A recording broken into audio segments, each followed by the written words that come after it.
కాకినాడ జిల్లా ముమ్మిడివరం నియోజకవర్గం తాళ్లరేవు మండలం కోరంగి గ్రామం చినబొడ్డు వెంకటాయపాలెంలో నూతనంగా నిర్మించిన శ్రీ విజయ కనకదుర్గ అమ్మవారి ఆలయం ప్రతిష్ఠా మహోత్సవంలో భాగంగా రెండవ రోజు ఆలయ ప్రధాన అర్చకులు కొండవీటి సుబ్రహ్మణ్యం ఆధ్వర్యంలో ప్రత్యేక పూజలు నిర్వహించారు. ఈ కార్యక్రమంలో కాకినాడ శాసనసభ్యులు వనమాడి కొండబాబు, ఢిల్లీ అధికారి ప్రతినిధి మల్లాడి కృష్ణారావు, ముమ్మిడివరం నియోజకవర్గం శాసనసభ్యులు దాట్ల సుబ్బరాజులు హాజరై అమ్మవారి ఆశీస్సులు పొందారు.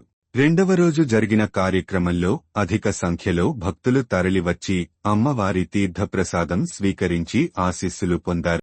మన గ్రామాల్లో దేవతలను కొలుచుకోవడం, అలాగే కార్యక్రమాలు చేసినప్పుడు కూడా చాలా పవిత్రంగానే కార్యక్రమాలు చేస్తూ ఉంటాం. ఇతరులకు తెలియదు మన పవిత్రత ఏంటన్నది.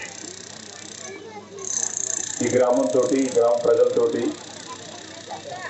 ముఖ్యంగా మీకు ఏదైనా మంచి కార్యక్రమాలు వచ్చినప్పుడు, శుభ కార్యక్రమాలు వచ్చినప్పుడు ఉండరు, కానీ కష్టం ఏదైనా కానీ కమ్యూనిటీ కష్టం వస్తే మాత్రం మళ్ళీ అడిగిస్తారు. మీకు ఎప్పుడూ ఉంటాడు.